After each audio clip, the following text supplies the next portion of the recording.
Welcome back to Kids Planning. I'm Peyton. And I'm Jared. And today we're going to teach you how to play Wild Space.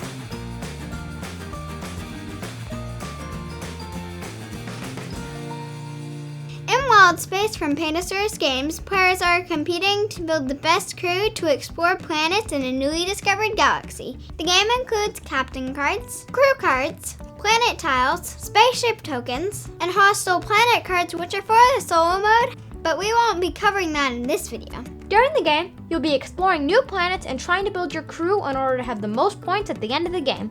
You earn points from the crew members that you have, and at its core, Wild Space is a set collecting game, so you earn points for different sets of crew members and some mission tiles that give you points for specific goals, but it's still all based on the cards you gather into your crew during the game. To set up the game, we have the two starting planets that have the house icon in the top corner. The rest of the planets have either a 3, 6, or 9 on them. Randomly take one of each of those numbers and put them face down below the starting tiles. Then give each player one captain card, which has his track at the top, and a veteran token. Next, everyone picks a color and takes all 5 ships of that color. Then shuffle the crew cards and put them face down below the planets to form the draw pile. Then deal out the top 3 cards face up. And finally, everyone draws 3 cards from the draw pile as their starting hand. Whoever saw an animal most recently gets to go first. But if you have pets, just play rock, paper, scissors. During the game, players will take turns going clockwise around the table. The game lasts 10 rounds, and on your turn, you can either land on a planet or explore a planet. And doing this will let you take other actions, mostly drawing cards or adding cards to your crew. The planet cards have 2 sections. This shaded area at the bottom is where you land, and the area at the top is where you explore, and you have to land on a planet before you can explore it. To land on a planet, the planet tile has to be face up. Anyone can land on the starting planets, but to land on one of these planets, you have to have enough crew members, which is this number right here. So at least 3 crew to land on this one, 6 crew for this one, and 9 crew for this one. Cards in your hand don't count for this. Only the cards that you've played on the table count. The planets are divided into sectors, divided by this vertical black line. When you land on a planet, put your ship in the landing space in one of those sectors. You can never have more than one of your own ships in the same sector. It's okay if other players are there, just not your own ships. And you can have one ship in each sector of a planet, just not in the same sector. So during the game, you can land 2 ships on this planet, 1 in each sector. And once you land a spaceship on a planet, you can't move it to another planet. It's just stuck there. Some sectors have conditions to land, and those will be in this gray box in the bottom corner. And this icon in the middle is the action you can take when you land. So when you land, fulfill the conditions if there are any, and then you can take the action shown. You don't have to take the action if you don't want to, but you do have to meet the conditions to land. The back of the rulebook tells you what all the icons mean, but once you play a few rounds, you should understand most of them. So this icon means to discard a card from my hand, and since that's in the condition section, I would have to discard a card to land there. And then this icon means to place a crew member. So if I landed here, I would discard a card and then I can put a card from my hand into my crew. And we'll talk about the crew members in a minute. This icon means you can only place a veteran card from your hand, which is a crew member with this icon on it.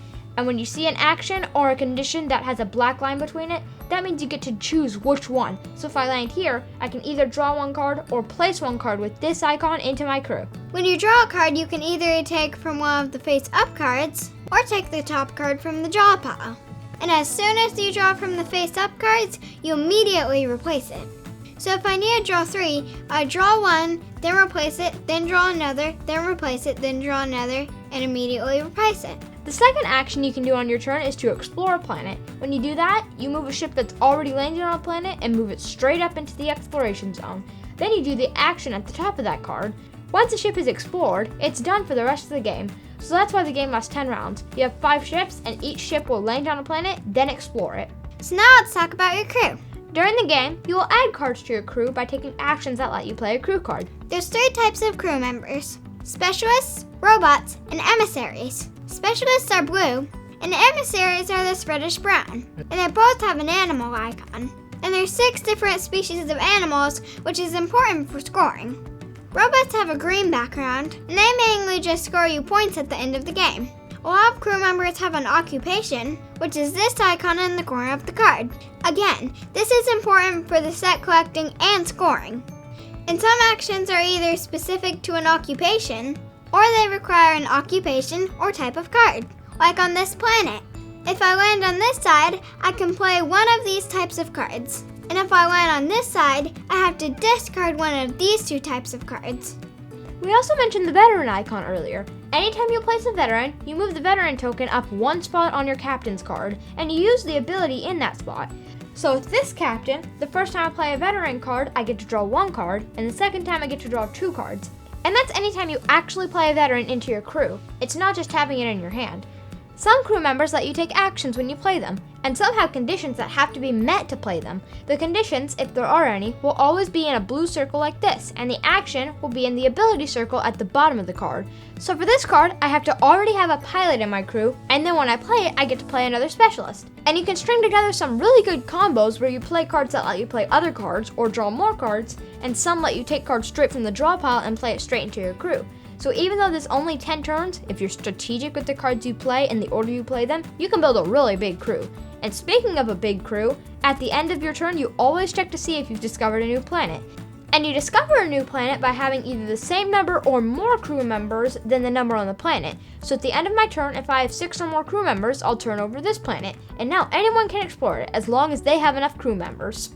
After 10 rounds, when everyone has landed and explored with all of their ships, the game is over and it's time to score. You score 5 points for each set of 3 animals of the same species, plus 5 points for each additional animal of that species. So if you have 3 bears, you get 5 points. If you have 4 bears, you have 10 points. And if you have 5 bears, you would get 15 points.